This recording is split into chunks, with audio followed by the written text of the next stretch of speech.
各位线上的同修，大家晚安，大家好，欢迎各位再度来到我们云端法会参加连线的读书会。今天晚上我们的读书会主题呢是对人不放心，是对自己没信心。生活中呢，我们经常可以看见一些人呢，什么事都事必躬亲呢，否则就很不放心啊。即使别人正在帮他做，他还是紧迫盯人，要看着别人做，自己才会放心。甚至呢，别人一边做，他一边指指点点、碎碎念啊。这样的人呢，事事放不下心，很紧张，也很担心。这样就是对别人不放心，因为对自己呢是没信心的。对人不放心呢，是对自己没信心。这一句话的相反呢，就是什么？就是对别人很放心，对自己有信心啊。相反的，那对别人很放心，就是相信别人嘛，也就是信人有爱。对自己有信心，就是相信自己，就是信己无私。啊，两个加起来就是什么？信己无私，信人有爱。相信自己，也相信别人，要求自己无私的同时呢，也持续自己的以爱来待人。其实呢，这也是一种严以律己、宽以待人的修养。这就是正言上人的核心信念。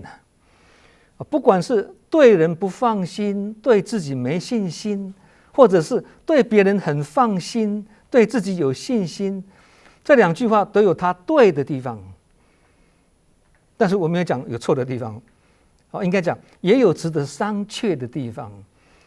值得商榷不是说这两句话都有对也有错，不是这个意思。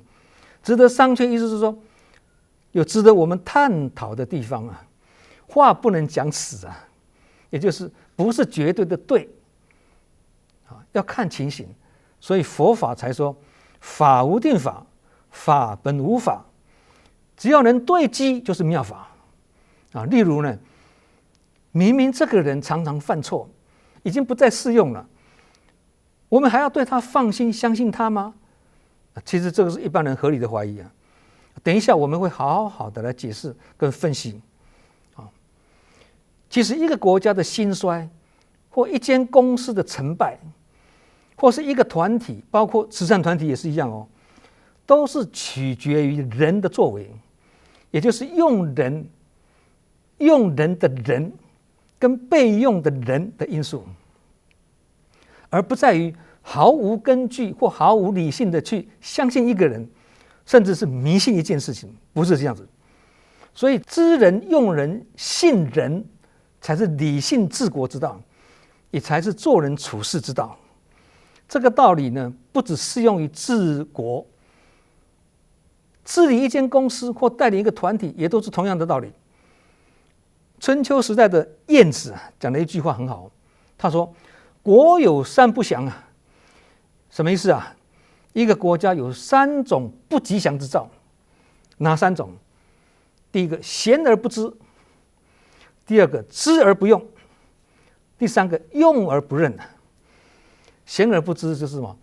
不知道自己的国家有好人才或有贤德的人，完全不知道啊。知而不用，知道这个人是个人才，是有贤德的人，但因为他跟我缘结得不好，所以我就不要用他。用而不认呢？知道这个人是人才，也是很有贤德，也用了他哦，也用了哦，但是就是不信任他，也不给他重任跟责任，也就是把他冰冻起来，不让你做吗？说我心胸狭窄，让你做吗？我又不是很甘心啊，就干脆把你冰起来，也不给你重任，也不给你责任，对你也不相信，变成这样子了啊！这是一个国家的三个不吉祥的征兆。这句话启示我们什么？一个国家的兴衰，主要是看对待人才的态度上面。这三种对待人才的方式呢，是一个国家的三大不幸，也是国家的不吉祥征兆。其实啊，这个道理把它用在一般的企业团体，甚至是慈善机构，也是可以通啊，道道相通啊。国有三不祥，其实这也就是领导统御的三不祥啊。团体一定有人领导嘛，对，所以刚刚这个国有三不祥，其实也就是领导统御的三不祥，意思就是说，这3个错误的用人方式，就是一间公司或一个团体的不吉祥之兆啊。国家要国泰民安、政通人和，就要有人事其职、人尽其才的执政团队。一个国家如此嘛，那公司要经营顺利呢，宏图大展，也要有专职专业、学有专精、任劳任怨及使命必达的人才。那慈善团体要回馈社会，要造福人群啊，甚至要去救灾啊、发放啊，要在最紧急、最需要的时刻呢，去协助灾民，让灾民早日离苦得乐。这个也是要有训练有素、动作快速、理念正确、默契共识很到位的团队，才有可能把救灾效率发挥到极致，这样才能够真正帮助到灾民。新冠疫情肆虐全球，我们不能出去，别人也不能进来，国际航线大部分暂停，偏偏受疫情影响、受疫情重创而需要援助的国家非常的多。即使如此，困难重重，层层关卡，上人还是想突破困难去救。怎么救？就是上人的智慧，加上行政团队的运筹帷幄，全球慈济据点的资源整合、统筹采购及分配，就这样呢，借力使力啊，关关难过关关过。全球医疗器材捐赠及物资纾困，总共到目前为止帮了93个国家地区啊，这个是很不简单的事情呢。限制这么多的情况下，还帮助了这么多的国家，里面很多国家还是没有慈济人、没有志工的地方哎。你看看这个真的是妙法啊，完全都不能像印度啊，只有一个慈济人啊，东南西北都要救啊，几十省啊，印度几乎都整个救遍了，但是没有慈济人在那里，还是照样救。你看看，那这个成败之处就是什么？前面所讲的，取决于用的人呐，啊，成败之处就是前面所讲的，取决于用人的人的这个领导的人啊，叫上人啊，跟被用的人啊，就慈济人啊，这2个因素啊，这是最好的例子了。英明的领导者，加上依教奉行的执行者，这是刚好相反，这个是吉祥之兆。所以不论国家也好，企业也好，慈善团体也好，要经营有成、永续发展，都跟人才是否很到位是息息相关的。闲而不知呢，是不知道有人才，不知道有人才当然没有用嘛，没有用嘛。知而不用呢，是吗？就知道而不用，所以也是没用，也是没有用，没有人。但是呢，用而不认，这已经用了这个人了，已经用这个人了，但却对他不信任。晏子，我刚才讲，晏子呢认为一国之君啊，如果对待自己身边的大臣们不信任，这会是一个国家的不祥之兆。内行看门道啊，这是很大的危机啊。所有团体都是一样的道理啊，就举个例讲嘛，总统不信任院长啊，总理不相信部长啊，市长不相信局长，总经理不相信经理啊，领众者不相信追随者，这些都是不祥之兆，就是危机。然而啊，我们可能会质疑哦，那如果身边这个臣子也好，主管也好，或者干部也好，人格确实有瑕疵或者有恶习，而令人无法信任，那这种情况下，难道还要继续相信他吗？既然都不相信他，那还要继续用他吗？这也是合理的质疑，这没有错，合理的质疑。那这个就牵涉到什么？用人的哲学了。用人的哲学还要分哦，是营利团体的用人哲学，还是公益团体的用人哲学？那公益团体的用人哲学还要分哦，你这个公益是慈善团体，还是修行团体，还是修行兼慈善的团体？都不太一样哦。尤其是以修行为本怀而从事慈善工作的团体，举例嘛，就是法鼓山啦、佛光山、慈济，还有很多我们台湾很多佛教团体及一些不同宗教的慈善团体等等，虽然都在做入世的工作，但也都有其一套出世的精神做他的依归。他这个宗教这个团体的一个精神宗旨不只是在做事情，还要做人呐。因为你有宗教跟修行做背景，跟一般的做慈善的是不一样的，所以你不只是在做世间事，你是要用出世的精神不只在做事，还是在做人。强调的是人缘、理缘、事缘这样就是什么？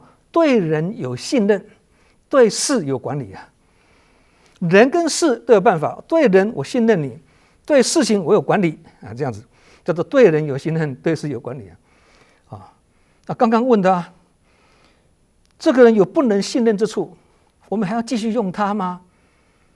这个大家都有这样的质疑对，我这个人我都不信任了，我怎么用他呢？那这要分2个部分来探讨，要相信不相信各有它的道理分2个部分来探讨。第一个，如果是在竞争激烈及讲求工作绩效与盈利的企业团体，可能会采取什么快刀斩乱麻的果断处理方式以疑人不用的思维呢，跟他遣散，来解除公司暗藏的危机。如果这个员工对公司的危害或影响已经达到必须速令其离开的刻不容缓地步，公司甚至会采取比劳资法或者劳工法令呢更优惠的方式呢，给他多一些薪资，让他立即离开。这样被遣散者感受会比较好公司花钱消灾，立即杜绝后患这是企业团体的做法了。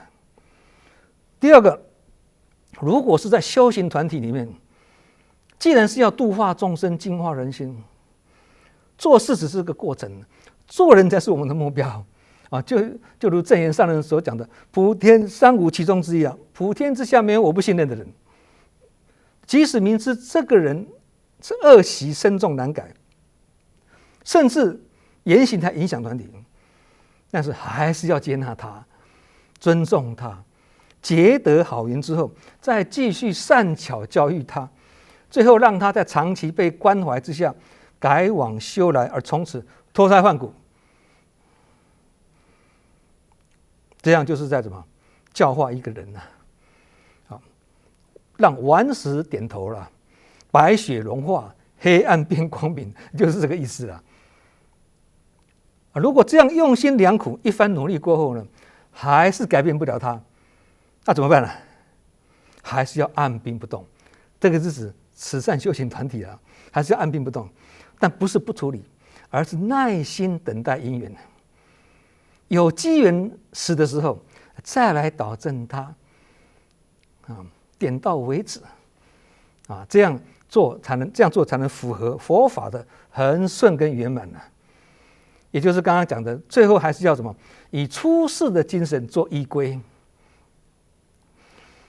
学佛都有一句话大家都会讲内修四弘誓愿，外行四无量心都会讲这句话。好，我们讲前面这句话，内修四弘誓愿，这是诸佛的本愿，就是必修的学分成佛必修的学分，也就是出世的精神。里面有一句四弘誓愿里面有一句是众生无边誓愿度，意思就是说要度尽众生，不能放弃任何一个人。这个出世的精神，以慈济的法门来讲，就是尽思法脉；而入世的工作就是慈济宗门两个双轨并行，叫做什么？以出世的精神做入世的工作。所以走入修行的领域，不是只来做事情而已，而是来学习做人处事的道理。这也是在修行团体里面许多原本看起来是无用之术最后变成什么有用之才这个人什么都不会，参加慈济之后什么都会，这个无用之用变成大用嘛，很多这种例子讲不完了所以很多看起来是无用之术，最后变成有用之才。这些都是在慈济里面浴火重生的感人故事，3天3夜讲不完了。那以上我们刚刚讲对两个部分来解释相信大家都会比较明白这个是企业跟事业比较不同的一个用人的哲学。其实我们如果站在经营企业的角度呢，来看修行团体，会对处理人事的问题的做法呢，会感到不解，无法理解了。以前我刚进来也是这样子我用企业的角度在看这个事业有时候会觉得非常不解但是现在是了解了明明这位资深的委员没有依教奉行，甚至是我行我素，独断独行，也很明显看到他一些偏差的现象，但是正言上人却依然十分相信他，不但没有排斥他，仍然鼓励他，还不要紧甚至赋予重任、责任跟信任一般这种人都是在社会上都是冰起来，这个人不能用，把他冰起来。上人不是不但相信他，还给你更大的责任、更大的工作给你做。大家会觉得，怎么会这样子呢？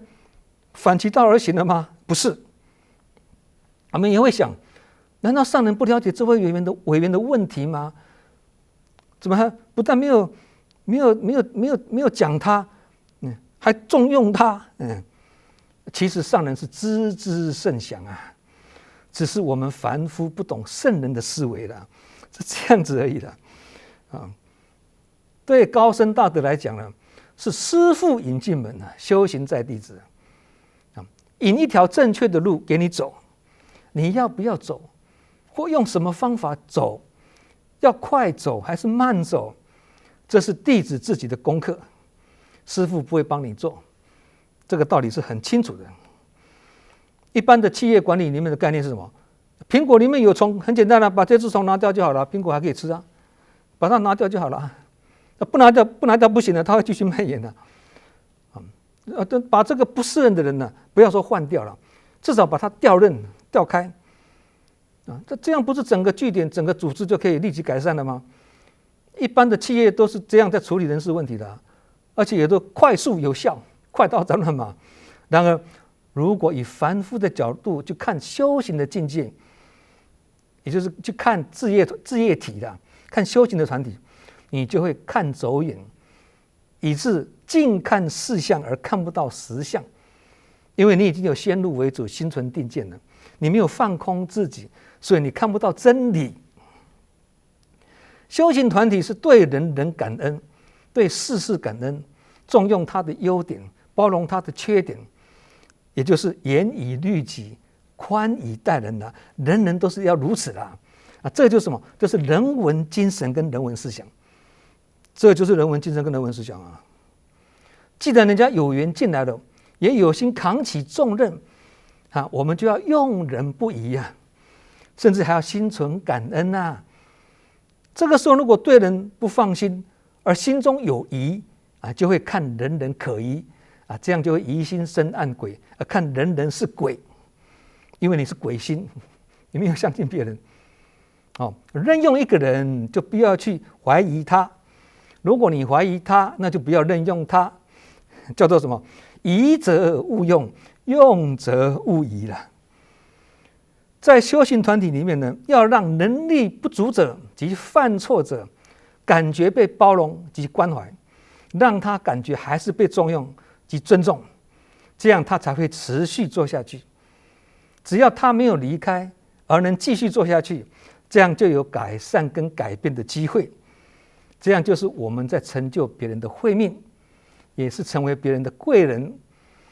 这个道理叫做什么？叫做不舍众生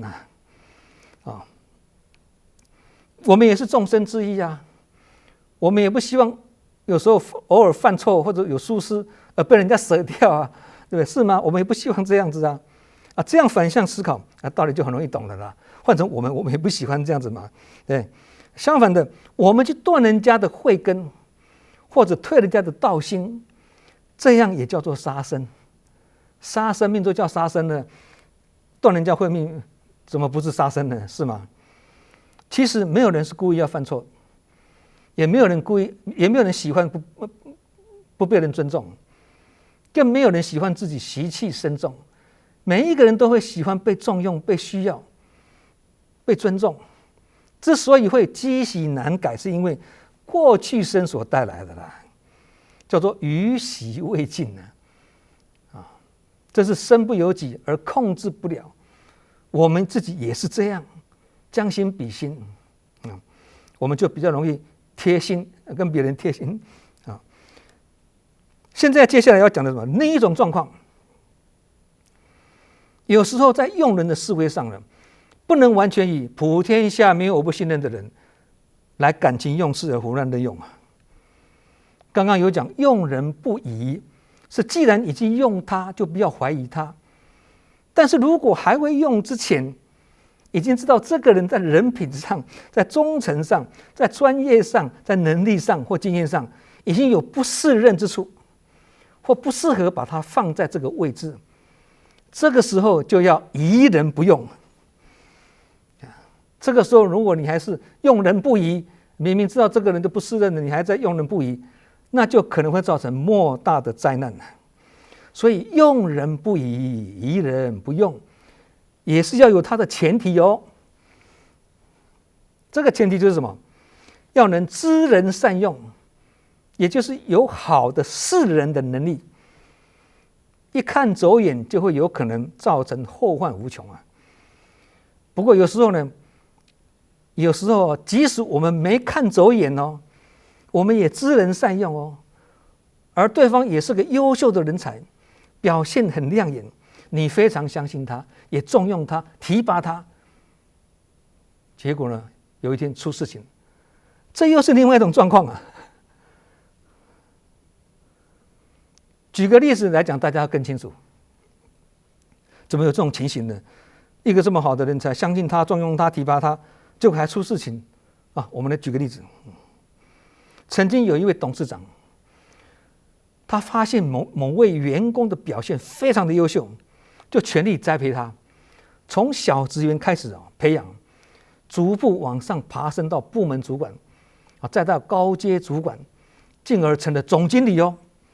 他这一路走来的表现都非常令人满意啊，也建立这个董事长对他的信任，觉得真是一个不可多得的人才啊。后来这位董事长呢，事业越做越大，事业版图呢逐步扩大，就另外又开设了好几家公司。由于呢公司多，要忙的事情也很多嘛，就想到说自己一手栽培起来的这位总经理啊，不论能力或者是操守都是一时之选，对他的信任也是毫无疑问的。就决定什么，将原来公司完全交付给这位总经理负责。总经理终于达到人生的最高峰了，升任了，当上董事长啊。当自己真正完全的掌控一家公司的时候呢，感受就大不相同了。掌权的感觉真好，权力的滋味真好啊！对，都会害死人的。那配合的厂商对你的态度也完全不一样了。以前还没有权的时候还不是，有权的时候人家就靠过来了。很多人就自动靠过来了，巴结你、拉拢你，感觉犹如腾云驾雾一样啊，无所不能啊。这时候就有人会怂恿这位新任的董事长，跟他说：“哎呦，你辛苦工作这么久，也只是在帮人做事啊。虽然你现在是董事长，但股权大多还是操控在前任董事长的身上啊。你为他奋斗打拼一个辈子，最后获利的推是他，这样值得吗？”这位新任董事长啊，他一听觉得很有道理哦。这家公司要不是我这样子几十年来这样子的努力，我哪有可能做到像现在这样的有声有色，让我当董事长呢？我现在当董事长只是更加压榨我的能力而已啊。原来老板一直都只是坐享其成啊。这样的偏差念头产生的，印证了一句话：念头偏差，业障就来。这个人已经是忘了我是谁了。当上新的董事长，他就开始怎么样计划如何来掏空公司啊？如何利用五轨搬运的手法，将公司的钱一步一步的转到他自己的口袋里面。到最后呢，一家原本经营非常成功的公司突然面对怎么样经营不善要倒闭的危机啊！这个老董事长呢，发觉不对劲，赶快回来了解状况。经过一番的调查之后，他终于发现了事情的真相。在跟其他大股东说明的时候，就有人建议了，这个新任董事长真是胆大包天，恶行重大，我们应该去法院告他。大家就征询这个老董事长的意见嘛。这个时候，这个老董事长呢回应呢，令大家感到非常的意外。这个老董事长他说：“他是我一手栽培起来的人，从小职员开始，我就一路看他成长，他会的东西都是我教他的。最后我还将董事长位置让给他做，人是我一手带大的，这样子的我还会看错人呢，真是太丢脸了。现在出了这么大的纰漏，你们当然应该要去告他，但我实在是没有这个脸去告他。”这个老董事长讲这句话，因为这种状况真是情何以堪。换成我们是那个老董事长，那真的是情何以堪呐！都已经做到了知人善用，不是吗？我刚刚讲不是讲知人善用吗？有世人之名吗？都做到了，但是知人知面不知心啊。所以要日久才能见人心啊，路遥才能知马力啊。人生真是学不完啊。看，这个又是另外一种状况。也知人善用哦，也世人之名哦，还是你看出问题。所以刚才讲法无定法，法本无法啊，没有绝对的。你看看，当一只风筝线的一端握在你手上的时候，就能够飞得很好。你这个线一旦放手了，你怎么知道它会飞向哪个地方呢？我们既然没办法确保对人的判断呢不会看走眼，那么用人不疑呢这句话，我们不能够照单全收。有时候还是要采取保留的态度。就是刚刚前面法无定法，法本无法的这个道理也是如此。所以用与不用，还是要有分寸的拿捏。就如我们常讲的，当用不审，当审不用，也是一样的道理啊。用与不用，审与不审，也是有它的原则跟认知啊。当你没办法相信部属的时候，是不会有人为你卖命做事的。那这样的话，难道什么事都要自己来吗？那你有多少时间跟生命可以这样消耗？只靠一个人的力量，而不是靠组织团队的战力，这个事业或这个事业怎么可能永续经营的下去呢？站在老板的立场，不能完全相信部属，因为风险实在太大了。刚才讲，你看看风险这么大，站在部属的立场，你不信任我，那我就不可能有好的成绩啊！你对我都不信任啊，对，那该怎么办呢？所以用人不疑这4个字，有时候也会受到质疑啊。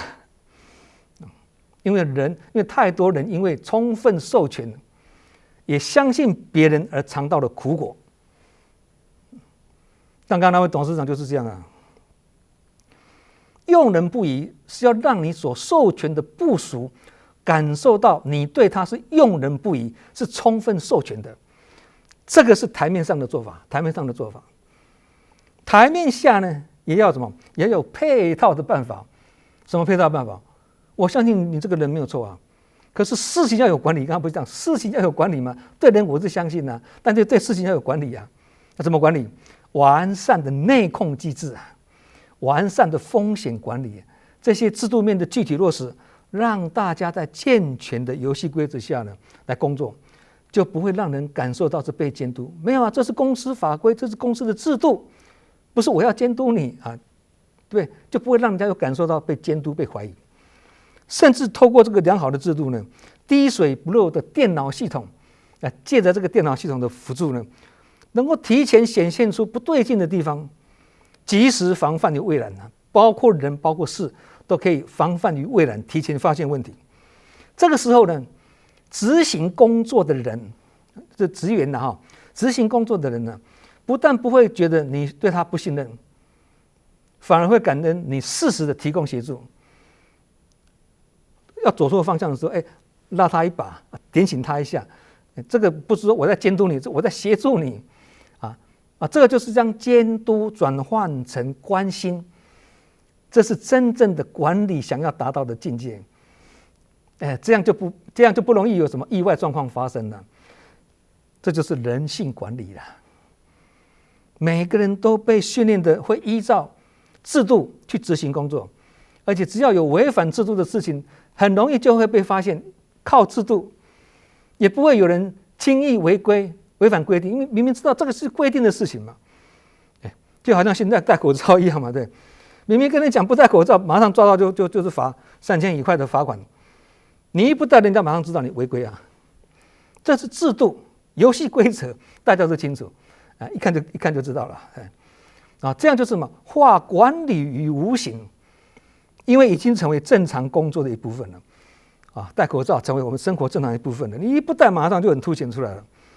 其实大家都很希望能够在一个有制度的地方工作，没有人希望在一间没有制度的公司工作了，对不对？不喜欢嘛？那不是一个健全的公司嘛？不管是企业团体或者慈善团体，都是一样的。一个合情合理的制度，是会有一定程度的防弊效果。这也是为何政府要求企业团体也好啦，慈善团体也好啦，都必须遵照政府的规定，建立一套内控制度，这样才是嘛。对人有信任，对事有管理，刚刚不是讲吗？所以用人不疑的原则，就是让部属感受到你是真的在信任他，并给他适当的授权，但他却不会感觉到无形中有一套管理机制，而让你能够掌握所有的状况，并从旁协助他。他不会感觉到说你在管理他，不会，因为这是一个公司的制度嘛。对，他会感觉到说，你也在关心他的工作情形，从旁边协助他。换句话说，就是在态度上是绝对对他的信任，对人的信任，并授权让他去做。但这并不是代表说从此就放任他去执行工作，而是借助公司或团体完善的制度、滴水不漏的系统，再加上严谨的考核，让管理阶层能够适时得到正确的资讯，再用关心的态度去从旁协助。千万不要用监视或稽核的心态去对人，没有员工喜欢被这样的对待了，志工也是一样啦。志工也不希望人家对他在监督啊，在考核啊，也不希望啊。但是总是一个事业体的公司，企业有企业的制度啊，事业也有事业的法治啊，对啊，这样才是真正的什么用人。刚刚这样所讲，才是真正的用人不疑啦。所以用人不疑不是用很粗浅的字面上去做解释哦。我正在用的这个人，我不会质疑他，不是这样哦。我用的这个人，我不会质疑他，不是这样哦，而是要从深层去阐述他，这样道理才会什么透彻及合逻辑，没有错。这样子道理呢，用在这种情况，用在那种情况，用在各种情况，都是可以用的，非常灵活的，不是死板板的啊。不过人是会随时间而改变的啊，在不同的时空背景下会做出不同的表现，对，所以需要严谨的考核制度啊。但是以企业来讲啊，志工里面是没有考核制度的了，就相信你嘛，对，这个来协助对人的判断，有严谨的考核制度来协助对人的判断，对你这个人的判断，我如何再来提升你，承担更大的工作，或者这个工作不是还适合你，不是你做的不好。志工来讲呢，不是你做的不好，只是这个工作比较不适合你，这样把你调进另外一个地方，人尽其才，人事其职，这个意思啦。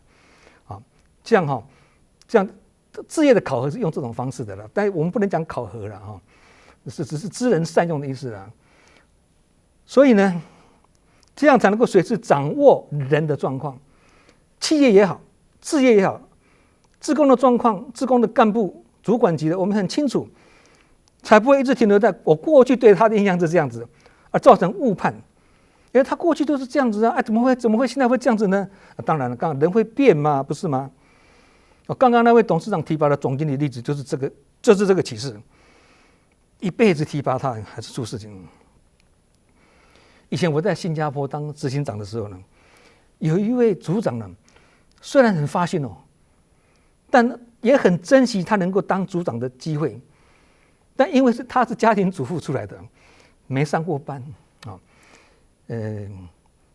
没缴过学费，什么也不会但是进来慈济里面到最后什么都会因为经验是随时间累积而成的嘛。问题是他的本来就是家庭主妇，他没有行政概念，没有行政经验，所以面对一些需要行政概念的事情呢，他开始慢慢应付不来了。刚开始靠发现还可以，到最后应付不来。同时他面对自己所带的组员呢，大多数是学经历都很好的年轻职工，大学毕业的，新加坡很多年轻职工啊。同时面对自己所带的组员，都是很学经历很好的年轻职工，带不动组员呢，影响团队的现象逐渐的浮现出来了。然而呢，虽然碰到这些问题，他还是乐此不疲，因为他觉得很有成就感，他当组长并没有自动要请缨的念头。可是大家开始思考了，这个组长一直面对这个时空转变了，那是不是要做一个变动呢？大家都一直担心呢，是时候要把这个组长换一个人了。可是如果把他换下来以后，大家担心他会不会心灵受伤，会不会有挫折感而停退？大家很担心这样子啊，你知道？我们刚刚不是讲吗？宁动千江水，不动道人心吗？可是你这个组长位置不动的话，会影响整个团队的运作啊，这有时候也要思考啊，对，那怎么办？那这时候我就综合大家的想法以大局为重不能不处理，但也要处理，但要处理要很圆融的处理以大局为重，也兼顾这位组长的感受呢。我就找他来谈在与他面谈的时候呢，很小心、很圆融的措辞跟他说我跟他说了我说每一位志工包括我自己呢，都有阶段性的任务。每一位志工都没有表现好不好的问题，都是100分起跳，但是有适不适任的考量。每一个阶段性的任务完成了，都要继续承担下一个阶段性的另一项工作。也由于这位组长呢，他有插花的造诣因此我就建议他，你插花这么厉害，日本的什么流什么流的，人也长得很有气质嘛，我说你的专长应该是插花呢。现在我们刚好社教起来了，在推动社教这个刚好是很好的 timing 嘛。我说你是不是现在你就到社教班去承担插花的课程，这样你可以把你的专长发挥出来更好。他听我开这条路给他走，他一听非常高兴跟我说，哎呦，非常感恩你啊，季宇师兄，你帮我调换工作岗位我一直以来面对日益繁重的组长工作，已经感到力不从心的压力与日俱增现在你把我换去比较专长的花道教室我感觉如释重担非常感谢你的关怀跟协助他很高兴我帮他这样做安排。就这样一个轻松愉快的对谈呢，我把这位组长换掉了，也没有大家所担心的说要把他换下来他就会受伤或退转，没有而且他还感觉我是在帮助他。所以事在人为了。其实一个企业团队或者志工团队跟一个足球队的道理都是一样的。以足球队来解释有前锋专长的人的球员，你就要他担任前锋的位置；适合守后卫的球员，你就让他守后卫；适合担任守门员的，你就让他负责守门员，守球门。如果误解了对人不放心，是对自己没信心的意思，而胡乱用人，前锋摆后卫，后卫去守门的乱搞，如此呢，人不视其职的错乱安置必然会招致什么无法尽其才的结果，最终将自乱阵脚而以失败收场。这也是要考量的。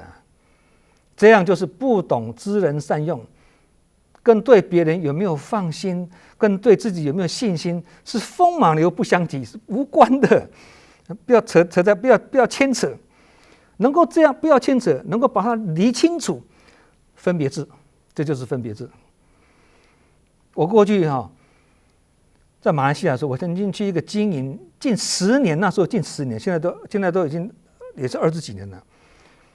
这个一个据点，人事制度呢不甚健全，会务推动缓慢，这个据点那花了几个月时间呢，我就实际去参与他们这个据点的活动跟开会之后呢，旁边去了解，恍然大悟了。这个据点的组织架构呢，缺乏体制观念，而乱无章法，好像一个球队没有个制度一样，篮球队没有制度一样，跟我刚刚讲的前后到后卫，后卫去守门这样的意思啊。既然无人治，也没有体制，虽然活动可以照做，但是效果不彰啦，有热闹啦，但是没有门道啦。因为制度不健全，造成法脉传承跟他的这个道气啊、士气啊无法有效提升啊。这个一个团队或一个团体，如果纵向的联系跟横向的沟通无法有效建构的话呢，影响所及就是什么？上情不能下达了，下情不能上达了。这就像什么？人身体的任督二脉一样啊。人体的任督二脉不能打通，人体的血液当然就不通。那血液如果严重不通，最后就造成手脚中风，那肢体自然就无法灵活操作啊，也就是讯息无法有效传递了啊。腰部以下全部中风，你血传不到下面去了，法脉无法有效传承啊。上面没办法传到下面啊，下面有意见没办法传到上面啊。对，整个就是变成这个卡住了中风一样的意思啊。那一旦情况继续恶化下去，自然就是一盘散沙。一盘散沙怎么会有力量啊？就好像一只没有伞骨的伞架一样啊，没有伞骨的伞架的那个伞架的雨伞啊，一只雨伞没有只有伞骨啦，没有伞架，就一只中间那个伞骨而已，没有那个架子啦，无法撑住伞布啊。自然无法撑开遮雨啊，打开就是中间一只骨而已啊，道理就是一样嘛。问题的症结必须去观察入微，仔细分析，精确判断，再用心借着佛法去想出圆融的妙法，然后积极去实践，在彼此结好缘的基础上去用法对症下药，日子一久，自然看到成效。这个据点呢，经过几年的调整与整合因为大家都要来修行的嘛，对不对？大家是希望来改善、来改变的嘛，所以你跟他小以大义，他懂了之后呢，其实也很好处理的，也没有人故意要反对、故意要捣乱的，没有这种人呐。但是你必须跟他结很好的缘，让他觉得，哎呀，你在这边跟我开会，最大的收益是我学了好多经验哦，对不对？人家就看到你就起欢喜心呐，欢喜心就好有好缘呐。有好缘，讲话他就会听听了就见效了如今的这个据点呢，改变体质了，脱胎换骨了，现在不用再去了，没事了。然而，以上所谈再怎么成功，再怎么见效，都还是属于世间法，还是在人跟事中呢，用入世法处理人间事，没什么了不起啦。出世间法才是真实之法，用彻底超越人跟事的纠缠，要彻底超越人跟事的纠缠，可以进牛角尖，也可以出牛角尖，可以进入烦恼，也可以出离烦恼，可以进入是非，也可以不让是非缠身，可以解决问题，但是也不让问题缠身要这样呢，就要彻底解脱自己的知见，放空自己，不心存定见，也不先入为主这个很重要。我们以前讲过嘛，叫解脱知见嘛，不要坚持己见嘛，听听别人的意见嘛，意思是这样子嘛。顺利得失也要学习什么？可提可放。见人是听天命啊，尽其在我之道就顺其自然啦。有缘就把握当下来啦，无缘就看开放下。这样才是真有两下子啊！所以与人无争，与事无争，与事无争，两个事不一样，一个是事情的事，一个是世界的事啊。